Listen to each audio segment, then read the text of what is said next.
What's up, guys? This is Dion Brown, and you are listening and or watching Man versus Brand. So we exist, I think, in a time where there are some blurred lines between mental health, mental wellness, mental illness, celebrity, influencer, um, attention seeking behavior, right? Like we now have been in a society where your way to like the young kids say, I might be a young kid, maybe not really, to get clout is to do things that would seemingly be irrational, dangerous, and would possibly signify um, to a bystander or pedestrian that something might be a little askew. Now, that's also because I think that social media, um, celebrity-based journalism, uh, general curiosity into salaciousness has created a society that has very much invested itself in the absurd, and the absurd only gets more absurd the more that we delve into it. It's also to say, I think, that we are also in an era where a lot of self-diagnosis is happening, where folks are sort of bipolar today, OCD tomorrow. People have learned enough jargon where behaviors are excused and or enacted because of some episode of ER and or I don't know, House that they saw where, there was something on it that sort of spoke to some level of a personality disorder that they feel like they're exhibiting at any given point. So you have a society that is interested in really odd, outlying, interesting, but also ridiculous behavior. And with that, a society that is also self-medicating oftentimes and self-diagnosing behavior, personality, psychological disorders based on what they've seen on TV and searched on Google, or as my grandfather says, the Google.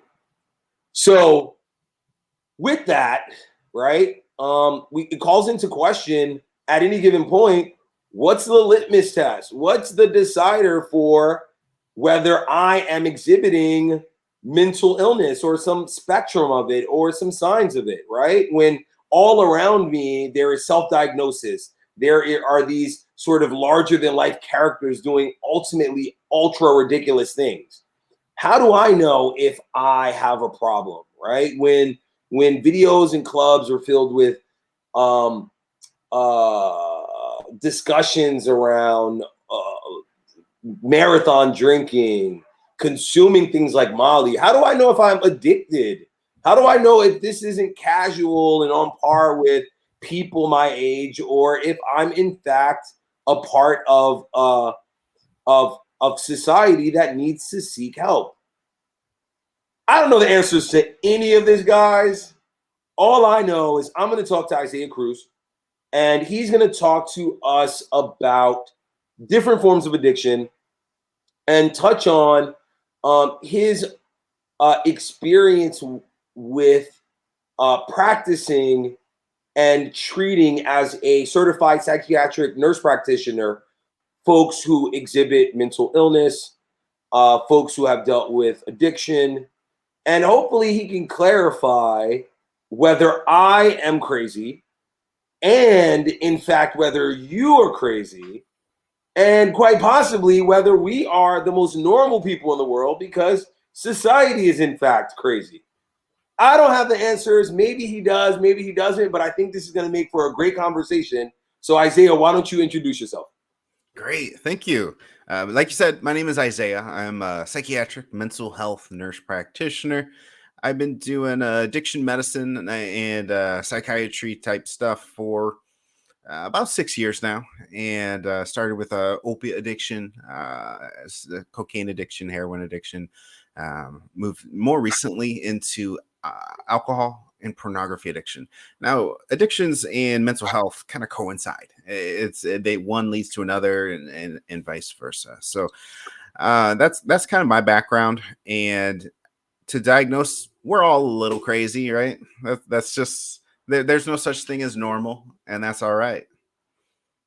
So I opened the episode sort of setting up, I think, an ecosystem that creates a an odd scale for what traits of addiction and or mental illness looked like when they're exhibited, because we see so much erratic, irrational behavior um, in our celebrities, in our influencers, in people we know, in our politicians.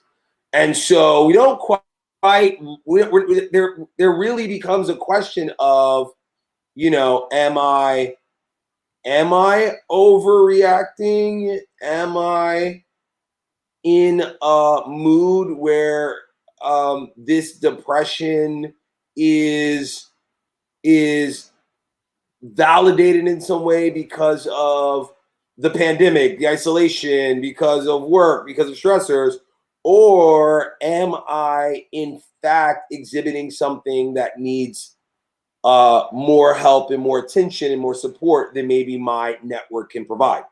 So for me, Isaiah, the answer as a layman, right, who doesn't operate in the space, Sure.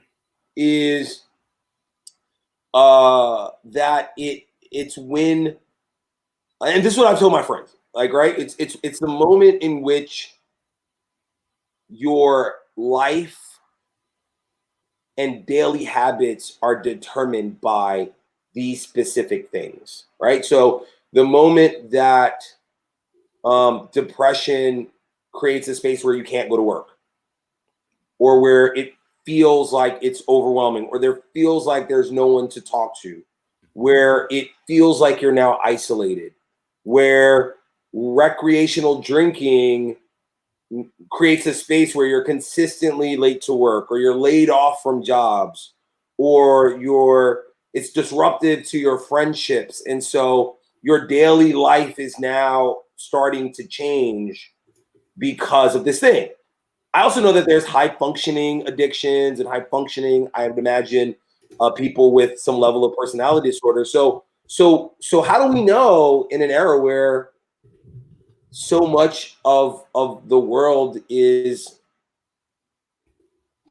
in a really interesting place emotionally and mentally, and leaning into things to treat and medicate those problems like drinking and or recreational drugs? How do we know if we're in trouble? What are some of the signs that, like, this may be a bit larger than just a mood shift, or I go out drinking every night?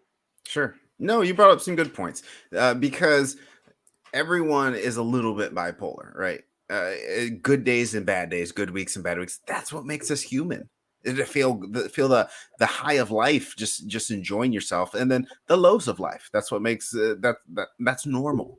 When does it become a problem? Well, there are some diagnostic criteria that mental health professionals use to determine when somebody is bipolar. And I do think bipolar's maybe been the term bipolar is used often, and for people who have mood swings. That's not necessarily bipolar.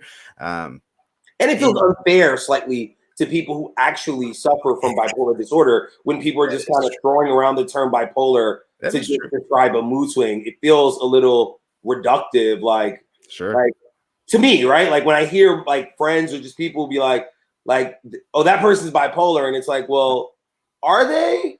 And Right. to a person who would be bipolar, how would that feel to just have someone throw the term around as a way of just sort of dismissing shift Behavior. in behavior?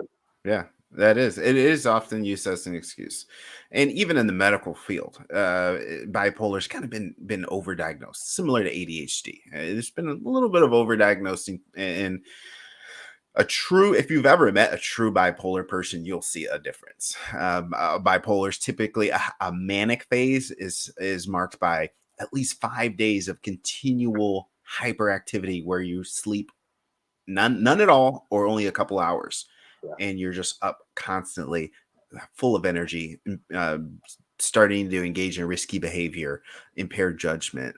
Those are some severe signs of bipolar. Then you have a step down, hypomania, that is similar. And then as far as the depression state, so like I said, everyone has a little mood swings, normal. Depression, normal. It's part of life. So when do you get concerned? Typically it's your loved ones who notice first, because you're kind of in the fog of depression, Yeah. right? And it's your loved ones who say, hey, I'm a little concerned about you. And if everyone, if you don't have that, or you kind of isolated yourself, because that's kind of part of depression too, it's there are some diagnostic criteria for depression. A depressed mood almost or nearly every day for 2 weeks straight. Weight loss or weight gain. Slowing movements is actually a sign where you're just walking a little slower, talking a little slower. Your cadence is just behind, or the opposite is true. You're just hyper all the time, thought racing. Those are also some signs that healthcare professionals use to help kind of differentiate when is a depressed mood versus a major depressive disorder. And so, So when we see this kind of behavior exhibited in social media, right? And we're only really getting bits and pieces, curated information as it's coming out. But as we sort of hear these stories about, people staying up 5 nights to create albums or crying for 12 days because something didn't work out, or someone throwing cell phones and tantrums and all of that, right? Like, mhm. do you believe that for the average person, their understanding of true mental illness shifts when when there's a performative curated version of what that could look like is constantly being fed to them? That's a good question. It depends on the person and how involved they are in in media, in celebrities. I know some people don't even care who's Yeah, celebrity doing what. That don't bother me at all. And yeah, then some people, that's their whole life. And well, then yeah, that's gonna affect you very much if that's where you set your whole life to be. And and of course, obviously, some of the stuff is set up, and yeah, some of the stuff is drug induced or yeah. alcohol induced, and that brings us to addictions. And like, when is casual drinking become an addiction? Well, it's hard and easy to define. First, you have to define an addiction. Well, how do you define addiction? Doing something that's harmful to you and not being able to consistently stop. And so you have to identify what's harmful to you. Is drinking harmful? Well, we know that drinking is very hard on the liver, Yeah. and we know that about 30% of suicides are alcohol related.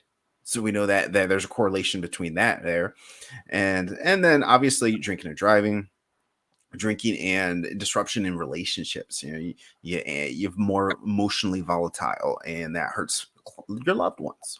So you have to determine, if you're drinking casually for years on end, well, there's a good chance that you're developing some alcoholic fatty liver disease, and you don't even know it. So that is hurting you. And you have to look at your relationships. And then there's other addictions, like, of course, some of the street drugs, tobacco, caffeine, and then like pornography. I always call that one the hidden epidemic because. Well, hold on. I want to. Before we get firmly into addiction, I still want to. I want to lead. I want to move us to where I think I was going about the social media thing very quickly, and then let's jump into that, right? Because so much of celebrity and social media, and that's why I was kind of bringing up that is really the teenage population, the early 20s population is looking at that and consuming it, and oftentimes not being able to differentiate reality from what's being curated for them, right? And so to me, I look at it and think it's harmful because, when you can't tell what's real and what's not, what is done for attention-seeking behavior or to get more clicks, if you believe that thing to be true, right? If you think that your favorite artist is a cutter, or if your favorite artist, does copious amounts of drugs, or your favorite person is where depression is the space where they create their best music and they're consistently in that space, you may then start to idolize it and embody it and react to it and almost, I don't know really the term for it, but create in yourself some replication of what that thing looked like to you, in order to create community with someone who you feel like you have this bond with. Or you may start jumping from roofs because you see people doing it and just kind of displaying harmful behavior that to any bystander looks like something is definitely wrong here, or has the potential for long-term consequence that can be wrong here. And so I think that's really kind of where I was headed to with the because I think most average adults are kind of looking at these people like, you're being you're being extra, like that's, it's a part of the game, whatever. But there is, I think, specifically on social media, and especially, we've all been teens, right? So especially in a time where you're so affirmed in knowing what you know, but actually don't know how little of the world you actually do, right? And you're watching this stuff and emulating this stuff. And so, if I'm like a parent listening right now, or if I'm a young adult right now, and I, my favorite celebrity is engaging in behavior that maybe seems a little absurd, or seems a little outlierish behavior, seems a little excessive, like, how do I know when I am becoming almost codependent on their behavior in order to validate myself? I don't know if I'm asking this right. I might. No, I get what you're saying. At what point is you're becoming, is this Sucking you in to the point that now you're going to start behaving this way? And how do you know at the point in which this you might be crossing a line into a space that you may not be prepared for? Yeah. Simple answers: you don't.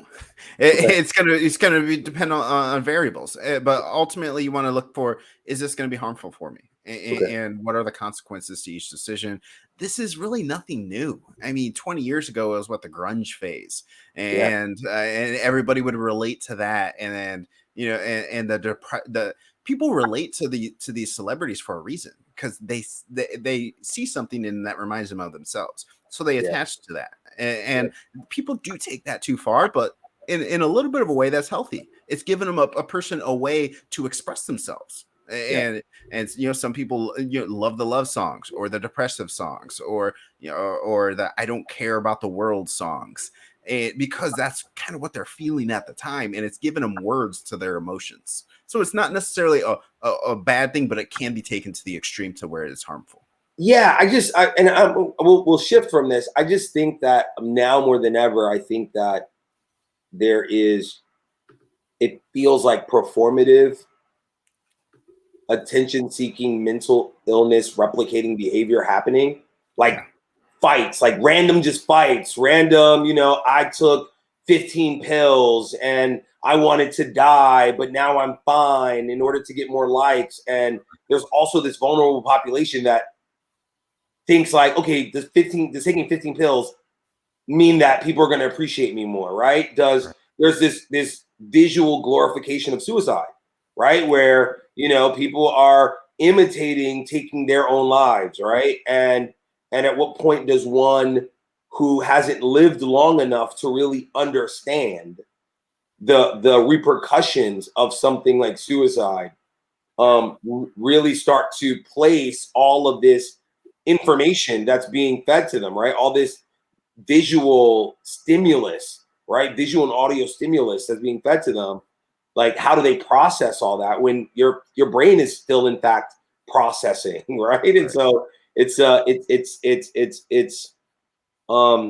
interesting to me, what that teenage experience looks like right now, because it has very little filter to it. Where, like you said, 20 years ago, you heard stories, you saw news coverage, you heard a tale of a bat's head being ripped off, and it was kind of like legendary, right?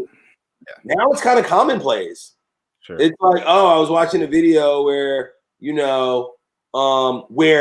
where a guy came in, caught his girlfriend, punched her, they got into a fight, and that couple is staging it for their YouTube channel, but it's also teaching a very weird relationship dynamic to this person who's consuming it and not really understanding and finding some level of like joy or excitement or whatever. At some point, you're going to become an adult and you're going to have consumed all of this really negative stuff, bringing us to a conversation. That's how it's going to get us, like porn, right? Like, it becomes like you become addicted to the stimulus, to the highs of this particular form of engagement, and the lines become blurred between when that thing is just purely for entertainment purposes and then when it's really something that becomes problematic in your life and your relationships. So talk to me about porn addiction. How much of the US, the world, do we know any of the percentages of folks that are experiencing it versus what we believe is probably happening in the world? Because we know that a lot of folks don't self admit to having addiction issues. So what's the number saying, and maybe what's more likely the number showing? Trying to get an accurate number on who's addicted is hard because people's definition of addiction is different. So say I'm not addicted. I just watch it every day. I can stop anytime I want. But some of the statistics, about 91% of men and 60% of women have consumed porn in the last month. And about half of those have tried to stop at least once and were unsuccessful. So that right there is pretty significant. That's 9 out of 10 guys, 6 out of 10 women in the last month. Okay, in the last month. So I'm going to be completely transparent. A month seems like a very long time.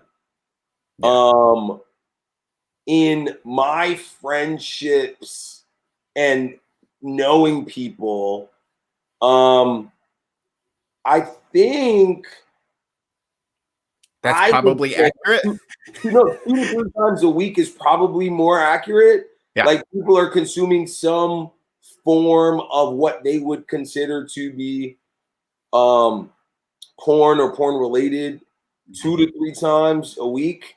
Yeah. Um, and interestingly, I think there is a portion of those individuals that admit that it's not even for gratification anymore.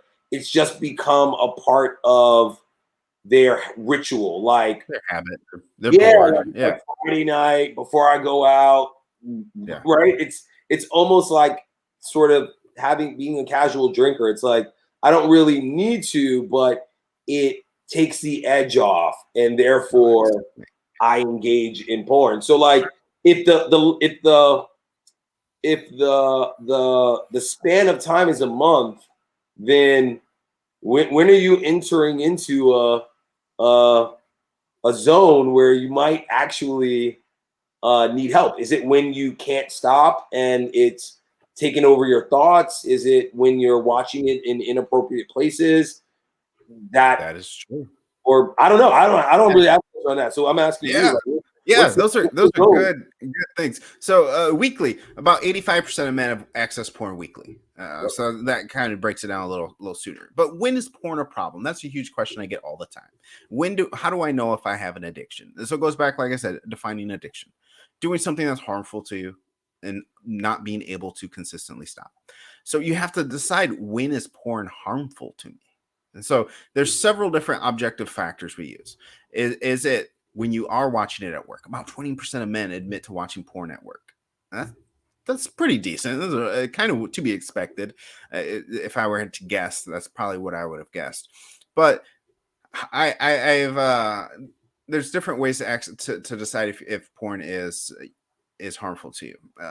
Are you intrusive thoughts about porn? Yep. Then you have to figure out, like, how is porn harming my relationships? Does Yep. my partner, if my partner knows I watch porn, how does that affect them? Well, we know that it's going to decrease their self-esteem. That almost 9 times out of 10, that's going to happen. So that's going to hurt your relationship. So that's one harmful factor. And sexual activity, I would imagine, right? Because you're Yeah. probably not as inclined to engage in the activity because you have decided to self engage instead Right. of joining your partner in that. And so Right. you're now excluding them from intimacy Sure. as it relates to sexual. Then Uh, sexual expectations. yeah. So oftentimes people want to mimic what they see in porn, and that can be degrading for some people. Some people don't want to engage in certain acts, and then that creates some friction there. And then constant use, and then porn use creates something called dopamine downregulation in the brain. So you do an activity, you do something really in addiction. You do something like watch porn, a huge spike of dopamine. Your brain says, "I like that. Let's do that again." So it creates a new pathway to think about doing that activity. You do that hundreds of times and thousands of times. That's all a person can think about. So you get like compulsive behaviors. A CAT Because scan of the brain. find your joy because the dopamine is making you happy. And so you're Right. in fact looking to hit that emotional high. And Mm. so your brain has now associated that with pornography or whatever that thing is. And so therefore it's going to keep leading you back to that thing in order Right. to get that sensation back. Yes. Okay. But CAT scan of the brain, CAT scan of an addict's brain, they physically look different. They're brain imaging studies, because all that repeated dopamine exposure changes the physical makeup of the brain, and it reduces the executive function. You're not as good at making decisions when you are addicted to a dopamine releasing product, a substance or non-substance activity, gambling, pornography. So, and then dopamine downregulation comes in as repeated exposure to a high amount of dopamine. Your brain isn't made to live there. So what it does, your brain says this isn't right. So it starts turning off dopamine receptors, saying, I this is too much dopamine. I can't function like this. And then all of a sudden, you're not having enough dopamine, which leads to depression. So you get high amounts of dopamine with porn, and then you go to a hug on your loved ones, and you get very low amounts of dopamine. So that's starting to taking pleasure out of things that you should be getting pleasure from. and that's some different types of harmful behaviors from pornography. So in the opening, I kind of talked about, sort of leaning into behaviors, habits, specifically during the last few years, right? Where folks were isolated, where, where there were blurred lines between, when you are trying to treat an immediate emotional reaction to something like fear, isolation, sadness, concern, and then maybe you leaned a little bit too much into drinking. Maybe you leaned into pornography. Maybe you leaned into tobacco. Maybe you leaned into whatever that thing is, right? What right? So there was a time where that thing was conditional, right? I am in this space. These are stressors that I have not had previously experienced. I am trying to find my balance between the stressor and the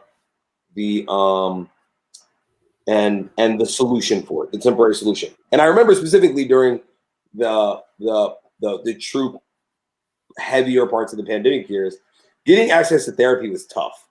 Like even therapy were like, I'm either overbooked or like I'm kind of tapped out. Like folks was just like, I'm gonna be honest with you. Like I don't really listen. I need to create space for myself, right? We all deserve that. Yeah. So that also sort of then reaffirms this idea that I'm sort of gonna figure this out, right? Like I'm gonna talk to my partners, my teams, my wife, my husband, whatever, but ultimately decide what I lean into. At what moment? I already know what you're gonna say around this, but I'm still gonna ask the question, right? But at what moment, right, do we then start to determine that the circumstances that created and allowed for us to lean into these substances and habits are no longer credible for the reasons that we did, if that makes sense. Right? So I'm in the pandemic, I'm stressed out, I'm drinking more. I know hundreds of people for whom that happened, like just started just drinking tons more than they normally do or normally did. And now I've been drinking like that for 2 years. Right? Do I need to seek treatment to dial it back? Is this my new normal? Or maybe I was watching pornography because I was stuck on Zooms all day long, and it was kind of the stuff I did in between my Zoom calls. And now I've created a habit where circumstantially it's created a space, and everyone has choice. So everyone gets to decide how they spend their time and where they allot their energy. But there were a lot of people for whom that was just their way of coping through circumstances that were foreign to them.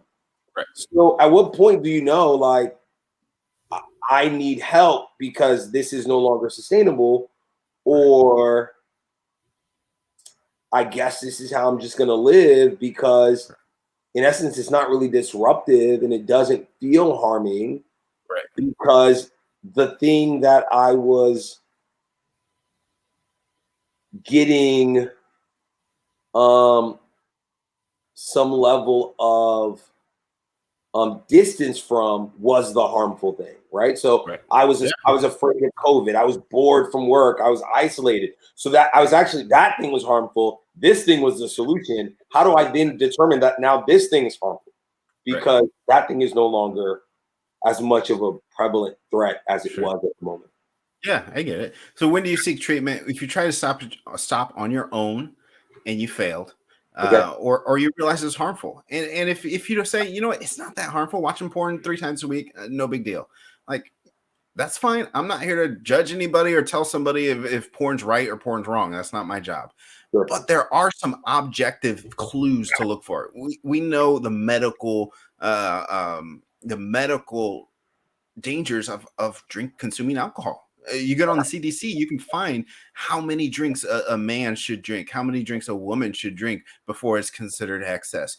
Go to your doctor, draw some liver functions, check your liver. If everything's looking good, all your relationships are in order. There is a point where casual drinking, self-medicating some anxiety isn't the worst thing in the world. Yeah. But there are some hidden. How do you know when your liver is compensating for alcohol toxicity? Well, you have to go into your regular doctor checkups, making sure that everything's healthy. And then pornography. I get this question a lot. Like, I'm doing one podcast. The guy told me, Isaiah, I watch pornography. It's no big deal. There's nothing wrong with it. That's fine. I'm not judging you. But there are some objective things that you should know before you consume. So the pornography is the third most common form of sex trafficking, according to the National Human Trafficking Hotline. Right there. Like, some of the people you saw aren't willingly there. Yeah. And how does that make you feel? Are you okay with that? Yeah. And then 9 out of 10 pornography videos have violence or aggression towards women. Like, how do you feel about that? Are you okay with the violence that these women had to go through or aggression? Like, so there's some objective things, and then take a deep big back step away from your life and your pornography use. How is it really affecting me? Is it altering my sexual expectations that my partner or future partner, I expect them to do this, and this? And is that really fair of me to alter and expect them to do something because I watched porn? So is it because we exist in a space of immediate gratification where everyone just wants what they want when they want it? Yeah. And so therefore there's not really this sense of like broader consequence. Like, I'm not really thinking about my future self and what my future partner wants. I just want the thing that I want in this moment. And therefore that's what I'm going to pursue. It's human nature, right? Success is determined by how well you can delay your gratification. Yeah. That's. Yeah. So where do you OnlyFans, the proliferation of the economy of performed sex, that doesn't come with any real, it's a lot of self-regulation, right? Like, it's a lot of self determination, self determination of who my partners are going to be, how much content I'm going to make, how much money I want to make, how much I'm going to show.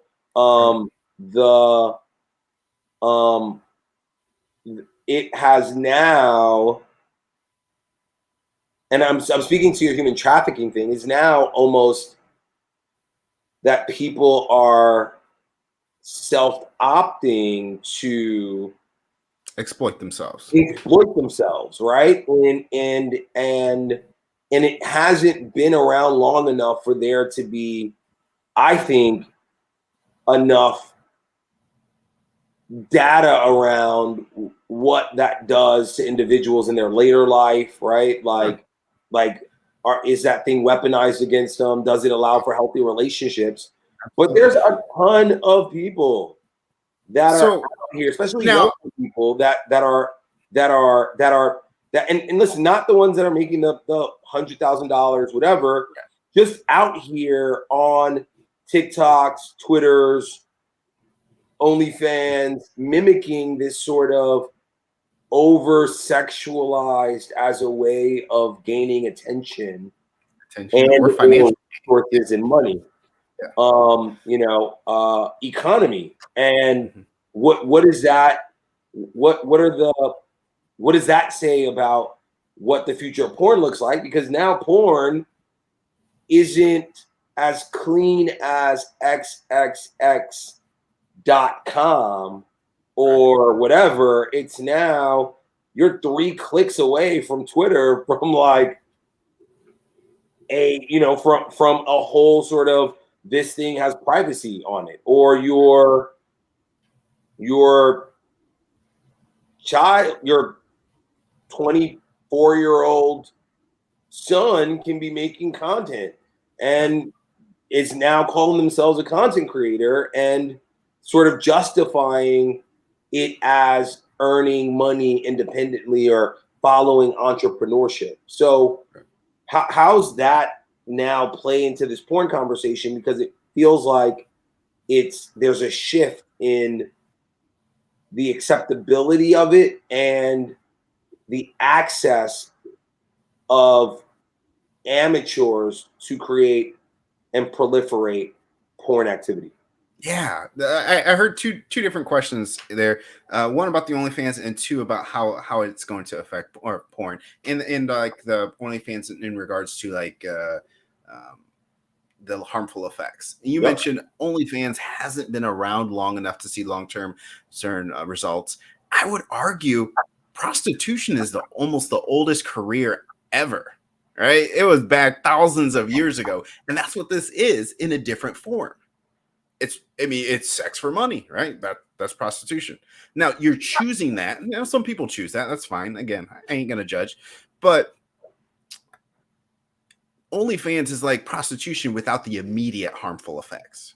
See, I kind of disagree. I feel like it's prostitution with a voyeuristic element to it, right? So you're significantly widening your audience, where prostitution was about one-on-one encounters in safe or unsafe spaces.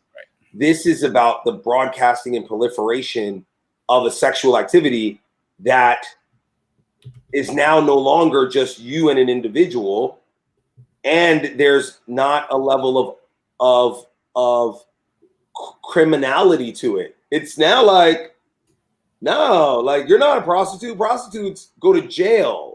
Right. You pay taxes. Yeah. Right.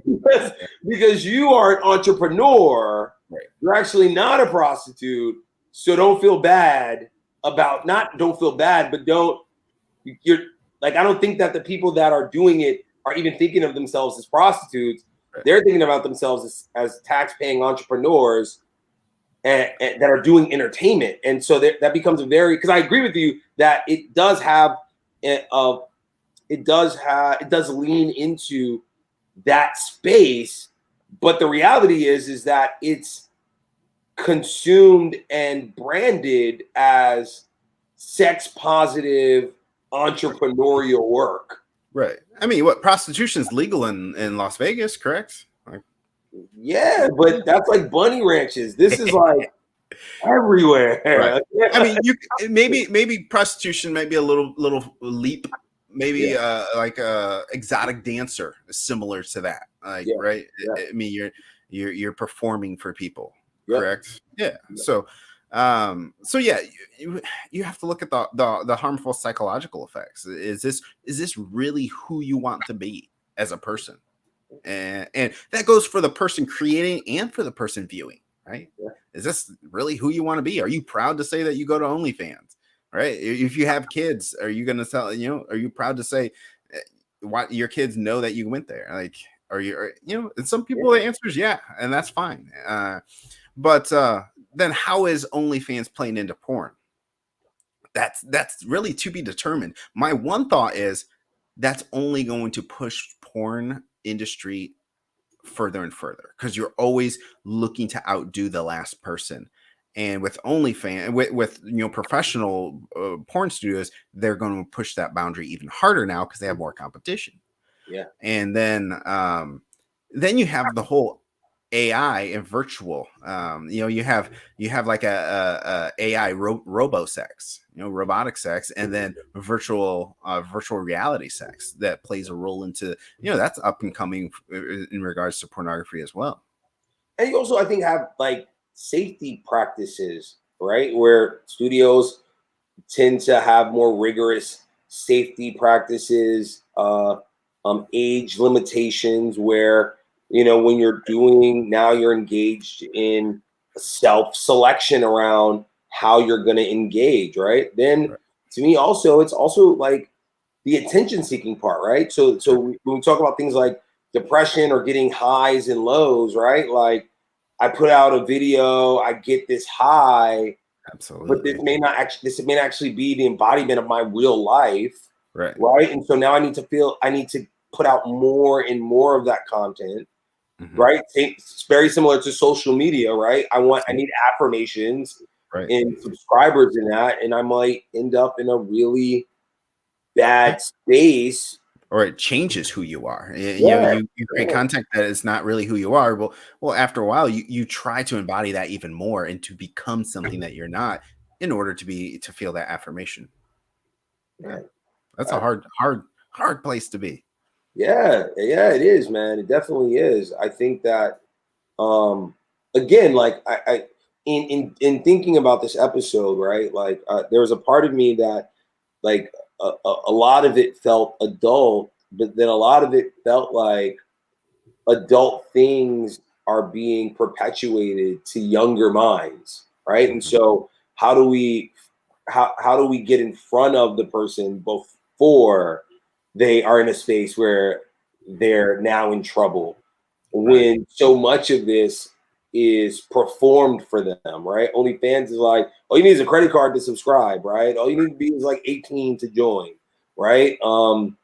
Social media is telling you like, jump off, run on milk carts or drink glue, right? Right. And then at what point, right? And I'm not correlating this to like saying that this will create mental illness or that this will create addiction, because I'm not, sort of authorized to even have that level of thought. But I think it gets a little tricky with impressionable minds as they're developing as to what their thoughts about life is, right? And like the opening, what's the scale look like, right? Like when access to OnlyFans seems like, oh, that's a really great way to make money. It's like Uber Eats. It's like doing like delivering Amazon, right? Right. Like, how does that shift your scale of understanding what the harmful effects could be? Because delivering Amazon is a self economy. OnlyFans is a self economy. Very different results Right. in the way that you earn money, but also in the way that the world views you, and possibly in the way that you view yourself Right. and your own sense of self-worth and value, which could then lead you into paths of drugs and addictions to compensate Yeah. for the fact that you were introduced to these ideas at a very impressionable time. Right. I don't know. So I'm a person, I am seeking help, Right. right?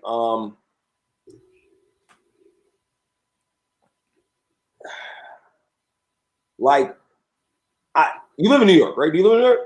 No, no, no. I No? live in Indiana. Indiana. All right, cool. Indiana. All right, there's some New York vibe to you. All right, cool. All right. Yeah. All right. I'll take it. All right, there you go. So here, a lot of like the hospitals, particularly connected to universities, do trials around addiction, around mental illness, and then Absolutely. they just have them on the trains and like billboards. Um, our advertisement, specifically on television, tends to be slightly different, but in smaller cities, specifically that do a little bit more local stuff, you tend to see more addiction support, like centers doing advertisement, like, do you feel like this? Have you Mhm. experienced this? Join us Yeah. at the center, whatever. Right. And then there's just like NA, AA, all of those things that, three strokes of your keyboard and you can find a place to go to, Right. right? Yeah. And then you have your doctor. And this is what I want to talk to you about, right? Like so many folks that I know that might need support are concerned that this thing will follow them for the rest of their lives. So Mhm. they either opt to not do it or they do the trial that they're not really even sure about to try to get the support that they hope will work out. Mhm. or they join the meeting and they do one because there's no real follow up. They just kind of let it go. I mean, they probably really need a maybe and don't want to. You know, the idea is I don't want to take off of work. I don't have Yeah. 10 weeks to do an outpatient program, so Sure. I'm not going to do that program, right? So those are the things that they have, and then they have their medical professional, general practice doctor who may be able to refer them out, but they're concerned about this thing following them for the rest of their lives. Like, Yeah. is that a real concern? Like, I've heard it. I've never had to approach Sure. my physician about it, so I don't Yeah. really. I've never like inquired or even thought about it. But is that like a real thing that this thing could potentially become a problem in their career, in in in how they're treated, with their a future different physician? Like, is this something that becomes a determiner where I think something that you may be concerned about is then transcribed as something that is more given more credence or given more um I don't even know the word I'm looking for. It's looked at more intensely than what maybe you wanted to go in for. So you just kind of abdicate it all because you don't want you to go in for like thinking you are feeling down and wondering what you should do. Next thing you know, you're on medication. Now you're known as a manic depressant, and you're like, I just wanted to talk to somebody, right? So Right. how does one approach their medical doctor? I'm actually two questions. I always ask two questions, by the way. How does one approach a medical doctor to talk about it? And is there a legitimate concern about specifically in the mental health space that maybe our ideas around HIPAA and disclosure don't really apply because this is something that where you may pose a threat to yourself or others based on how that diagnosis went. Yeah. There is a concern, mostly with addiction. I get this a lot. People like, oh, they oftentimes they come to me because they don't want to go to their family doctor because they don't want that in their chart because they've known their family doctor for 10 years, 20 years.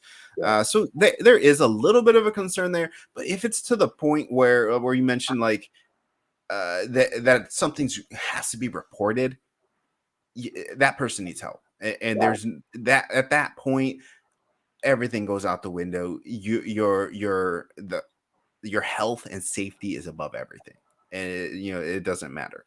But as far as seeking treatment, and that's why telemedicine addiction is so popular now, because one, it's an underserved population. So whether you're in a big city and you're on a wait list to get treated, or Yeah. you're in a rural place and there you have to drive 60 miles to get to an addiction treatment center, there's the online option.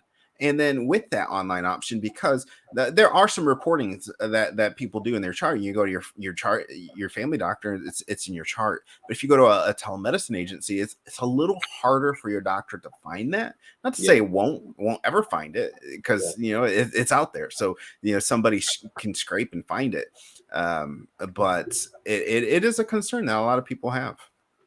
It is, and it's one that I always think, you know, you're concerned about a future where this is disclosed.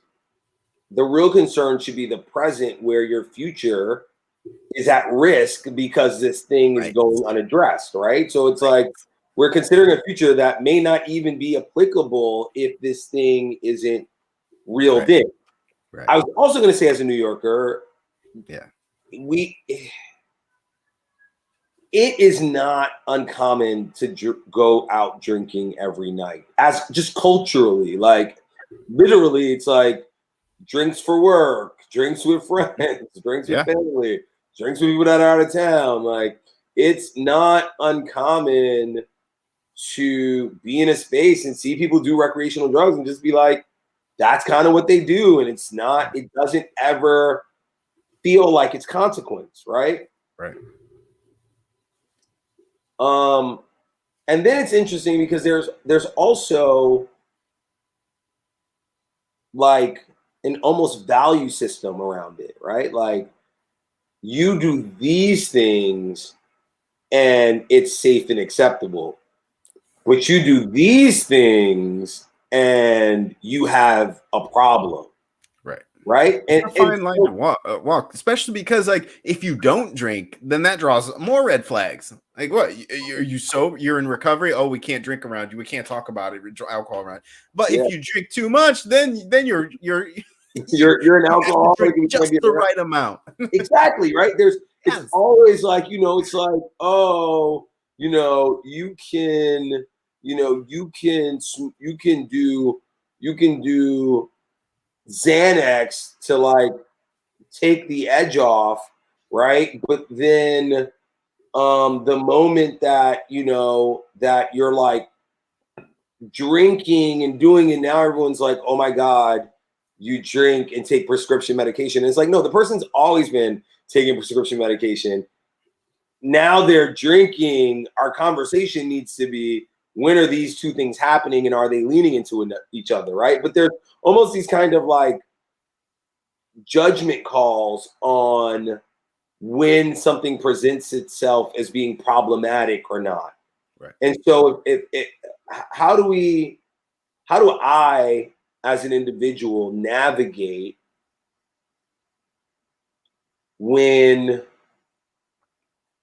when and how to be in support of my friends that are on either side of the spectrum, that are recovering and I'm struggling to find safe spaces for us to go, or Right. the other side where my friend may be in trouble and I'm not sure how to approach this because maybe I'm engaging in part of the behavior. Maybe I'm there for the first 4 drinks and then I find out that there were 8 more and you're passed out, right? So Right. how do I, as a friend, support the outliers of experience, right? I need sobriety, I need support in this moment, and then I may need help, and Right. and I'm watching a behavior continue that I don't feel I'm prepared to be able to confront or support it in the way in which provides results. Like, what am I doing? Am I talking to Yeah. somebody? Am I calling? Am I going online? Am I calling a telehealth? Am I like, where am I going as a supporter of a person that needs me to be the best version of me for them? Right. So, with supporting somebody, you have Al-Anon, which is like AA for family members, and you can get support there. You can get a lot of good resources on how to approach a loved one, someone you care about who's drinking too much. So that's a great. Ultimately, you want to one express that you care about them. Yeah. This is coming from a part that I care about you and about your health, your mental health, your physical health, and this is what I'm seeing. And then of course it's going to be individualized. You know your friend best, you know your loved one best, so you have to take it based on what you know. And then the sobriety part, it's hard because our culture revolves around alcohol so much, and we don't even realize it until we try to stop. Or you have a sober friend and you're like, oh, what do we do? You can go to Chuck E. Cheese, like what? So you A lot of just have to. coffee, a lot of coffee, a lot of Yes, coffee, yeah, a lot of parks. yeah. Like, Yeah, but man, I mean, doesn't it take guts nowadays to be sober? Like, it does. yeah, It that's. I does. mean, It does. congratulate your friends. Like, I'm It proud of does. you. You're It doing does. it. That's And, great. and to have the language, like I listen to folks, um, friends, associates, former colleagues, whatever, that are like, during my active addiction phase, this is what was going on with me, right? And now that I'm in recovery and active recovery, this is what happened to me. And like, I think now the language feels very clear and concise about what's happening in people's process that didn't necessarily feel the same, because before it was like, I'm going to AA. All right, well, let me know when you want to stop, right? Drinking, right? Like, let me know when you're over the hump and you want to go full sober, right? And so I think language plays so much into it, because it really does, I think, help framework where people are in their process and their ability to like articulate that. Mhm. so that you can be as best of a friend as you can. Yeah. And really in alcohol, I've been doing this for a while. Moderation has really kind of taken over as the model of choice now. You have Yeah, AA for sobriety only, and people are kind of bucking that. Like they want to be able to have drinks on Friday with their friends, but yeah, only once a week. yeah, And they can't. So what they seek treatment where at places that will help you moderate that. Some places are strict. They're like sobriety or nothing. We don't support controlled drinking or moderated. You can't do that. Well, you can. I've seen people moderate their drinking, and really, I of course I do the medicine part of things. So I prescribe the medication. yeah, So I'm a big fan of it because it works. I've seen it work. And does it work for everybody? No, there's not a pill out there that's gonna work for everybody, but I've seen a lot of good success with it. All right, perfect. So let's actually talk about um, medication for the close of this, right? Yeah. So what are we seeing advancement in? What maybe are some medications that maybe with someone who is certified in dealing with psychological clinical issues, can you can have a conversation with them about maybe these options that you may not be aware of. So, what are some options out there in terms of medication that maybe a listener might be able to inquire about in order to help them? And what does those specific medications support? Yeah. So we mainly talked about alcohol and pornography addiction. And of course, there's a lot of other addictions, and we can go into those if you like. But for alcohol, there's five medications. You have naltrexone, acamprosate, baclofen, gabapentin, and topiramate. Those are the five main medications used nowadays. You have your antabuse, which makes you sick if you drink. That's kind of outdated. All the studies show that it just really doesn't work. But Yeah. those are the main medications that we prescribe daily, and they do work. And what And do you do? So, what's the idea around what these yeah, things are doing in order they to? they each do a little something different. Yeah, Naltrexone is the gold standard. It's the first line treatment. It works by reducing the endorphin release from external stimuli. You drink one drink, your brain says that's great. Let's drink four more. What helps to shut that down so you don't get as much pleasure out of drinking? It's easier for you to say no. got it. Got it. That makes a Now, lot now of sense. some of the other ones they treat it from different angles. Helps to treat anxiety and insomnia. A lot of people drink because they're anxious or drink because they can't sleep. Other ones balance the glutamate and GABA receptors and get a little more technical. Now with pornography, there's two medications we use for that. Again, I've learned about this because I was treating my patients for alcoholism with naltrexone over the course of about a month. Had about five guys tell me, I don't take this for alcohol anymore. I take it because it keeps me away from porn. And I was like, what? No. So I started researching it. There's been medical studies about naltrexone for the use of internet sex addiction. And it works a similar way. It stops that Pavlovian effect. Like, so I have to send an email for work at 9 p.m. I open my computer, my brain says, computer porn. So it automatically starts releasing dopamine. It Yeah, starts that snowball. And I got intrusive thoughts now about porn. Well, this medication stops that before it even gets started. It does help with some impulse control. It's actually being studied for the treatment of ADHD because it has a lot of that impulse control aspect to it. And then the second medication we use for pornography is an antidepressant. A lot of people like Prozac, Zoloft. Well, the side effect of those antidepressants is sexual dysfunction, yeah, decreased libido, inability to orgasm.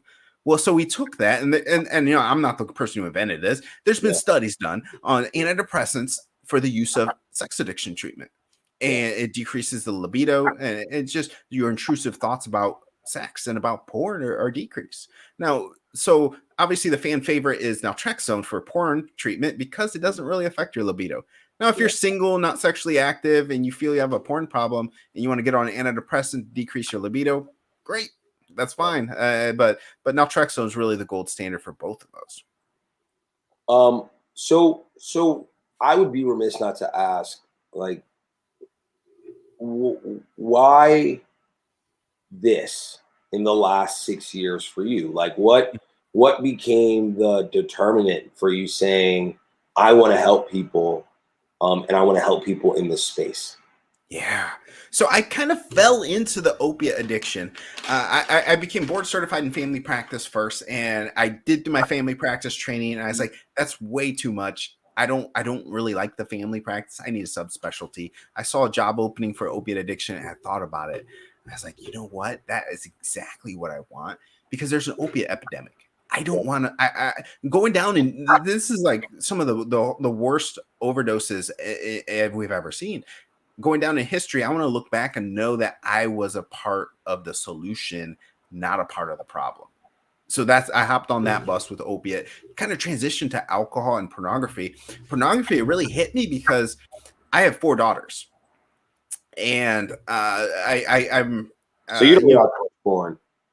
yeah, I can't watch porn, Okay. right? No, I'm talking about, like, you have 4 daughters. You were you were connected with your spouse. Right, right, Way, right. I like girls. Yeah, I would say I like girls. That's kind of how I exactly. got me You in were the not situation. playing at all. You were Yeah. like, So I heard some statistics about porn, and I was like, that's just crazy. Yeah, how are my girls supposed to find a spouse that isn't influenced by porn? Not to say that that's a horrible thing or the worst possible scenario, because it's not. But given the violence associated, aggression towards women in these porn videos, I'd prefer, if I had a choice, I'd prefer them to find somebody who isn't affected or by porn. So then, so I felt like I had an obligation to at least try to help. all right, cool. Yeah, awesome. All right, so I have 2 questions that I ask everyone that's on the podcast. And so the first one is, on any streaming channel, podcast, books are included. I recently included those just because so many people are now diversifying where they're getting stuff from. What's something that you recently consumed that you really, really enjoyed? Fiction or nonfiction books? Don't matter. Either. Yeah. So yeah, Recommendation and referral. I'm a big audiobook guy. I think I've hit like about 53 audiobooks this year. So it's like, 2 a week. So but I do a lot of fiction, a lot of nonfiction. Atomic Habits, I read that one because it has a lot to do with my work, habits and addiction. I really like that one. And then fiction books, I like a genre called lit RPG. So it's literary role playing games. So it's a pretty decent genre. Yeah. Yeah. All right, cool. So second is, and by the way, what's funny is I was just talking to a person who specializes in habit stacking, and we were just talking about atomic habits. So I can talk to you about that, but we're at our hour, so I want to make sure that I'm respectful of your time. So on any streaming platform, podcast, books included, what's something that you enjoy that your network may not know that you enjoy, right? Like, what's something that you're like, wow, I really love this, but like the average person that knows you may not know that that's something that you are thoroughly appreciative of, right? Maybe niche, maybe something that, like, you brought up from childhood. Like, what's something that you thoroughly enjoy that maybe folks wouldn't obviously associate with you? That's interesting. It's kind of funny. I'm kind of most people don't realize I'm kind of a diverse person. Like I do jujitsu and I weightlift, but I also play like role playing games, like nerdy stuff. And, and I do a little bit of both. And I can also work on cars and fix things around the house. But I also have a master's degree in medicine. And it's like I do just a little bit of anything. So let's talk about role playing games. So, like, where are you at in the role playing? Because there's like a spectrum now of Yeah, games. I'm not crazy. No. That's I was going with that. Because for a very long time I was in AD&D, and then I moved into Magic the Gathering, and then I spent some time kind of surfing the Interstellar RPG games bracket. So spent a little time in a couple places. So I'm asking sort of where you sit in that space. Like, so when you talk about role playing games, like, what games are you talking about? Because the other beautiful thing is that crowdfunding has allowed for there to be RPG games that sort of aren't big platforms, that don't Right. have sort of large backing Yeah. to be created, and or campaigns that are kind of homebrewed in a way, and that sort of blend a couple things together to create something new. So I wanted to know, like, when you talk about playing RPG, like, what are you talking about? I'm strictly new to the RPGs. I just Okay. started this past year. So All right. Scythe, Pandemic, and Fog of Love are the three I've been playing for the last like 4 or 5 months. Got it. Got it. Awesome. All right, cool. I tried Vampire the Masquerade for a bit, and I just couldn't get, like, okay, here's a better. All right, so are you committed to voice acting and embodying your character? Oh, Or absolutely. yeah? Absolutely. I love my voices. All right, fine. All right, good. Listen, like, that was the thing. Like, I think I tried that. I tried Vampire the Masquerade for a bit, just for a quick second, and my my cadence, my voice, like, I just couldn't get into the role. But like, almost in every other instance, I sort of found my space, Yeah. except for that one. So I actually watch it online a lot for D&D type stuff. I watch Critical Role. That's pretty awesome. They're like dope voice actors. Um, and then Amazon picked up. They created a cartoon based on the RPG game. I think it's called. Uh, let's see, Deuce Ex Machina. Deus Ex Machina on Amazon. So if you ever get a chance to check it out, I might have misspelled it, but it's based on a role playing game that became really famous for the characters that it had. Mhm. And they took one of their role playing game scenarios and then developed it into a um, multi episode like animated series that has all the same voice actors, all the same circumstances, and all the same comedy. And Wow. so that thing's pretty funny. So if you get a chance, man, maybe check that out. So you will love lit RPG, literary role playing game. It's a whole genre of books. You can just it's on Audible. It's also called Okay. Game Lit, Gaming Lit. Okay. But there's some top three books: The Land, Dungeon Crawling Carl, and He Who Fights with Monsters. Yeah. Phenomenal books. The audio voice you should look up is Nick Podell, the best Nick Podell. Nick All right. Podell, best audible voice actor there is. Yeah. All right. Done deal. I'll check it out, man. Lit RPG. I'm with it. I'm with it. All right. So if I'm interested in consuming your content, what you're doing, if I'm considering, that I need support, or I have a friend or a loved one that needs support, and just hearing what you've positioned during this podcast or watching this video is something that I'm interested in, where can I go to get and learn more about what you're doing? Yeah, so nox.net, no-x.net is we treat pornography addiction there. You can go to our story. You can book a 10-minute free session with myself or my co-founder colleague who's also a nurse practitioner. And so you can talk about pornography there. As far as alcohol addiction, I work with RIA Health, RIAHE, or Health, RIA Health Yep. .com, and that's alcohol addiction treatment, all telemedicine. Got it. So when folks are sort of like considering, right? So this is sort of like a final question, right? When folks are considering what and when or why to um to make the leap, right? To some level of submission, admission to the fact that there's something happening in their lives, right? Like, can you speak to the success stories on the other side? Like, I'm listening and I'm thinking, this is manageable for me.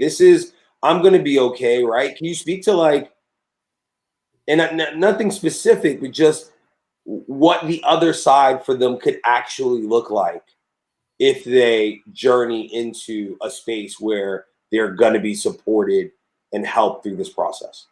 Right. Admitting you have a problem is one of the hardest things because it's hard to see our own flaws.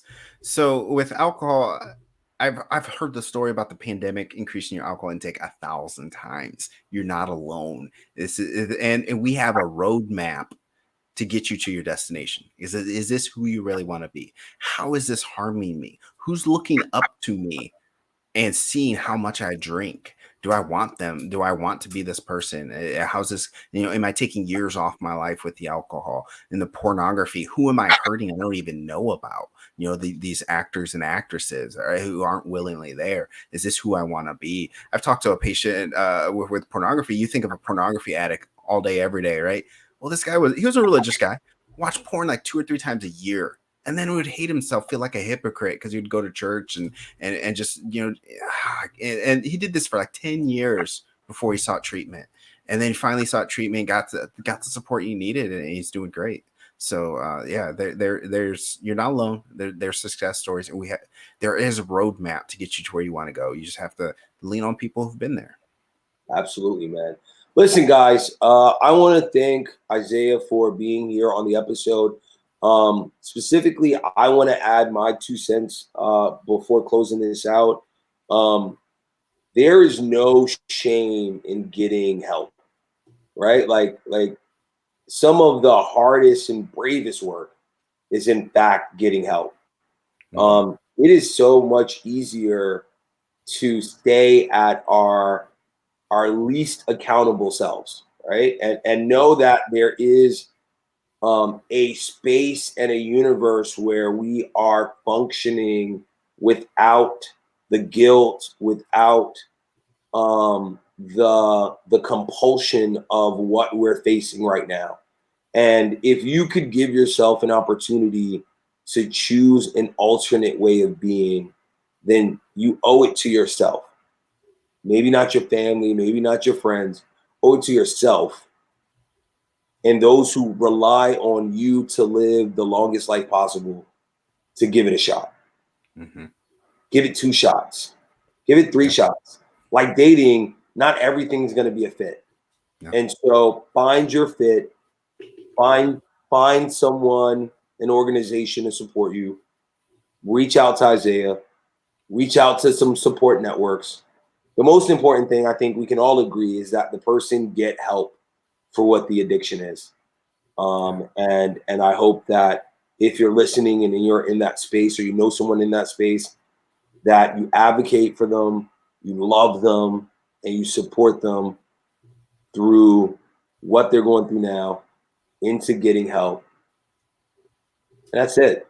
Thank you guys for listening. I appreciate you all. I love you. Subscribe, like, go. Make sure that you check out all the things that are happening over here at Man vs. Brand. Same thing with NoX. Make sure that you're reaching out. You're doing your due diligence. Still do quality checks on your friends, man. Wellness checks. You'll never know what you'll hear from someone who just needed someone to say hello. Talk to you guys soon. See you next episode. Bye.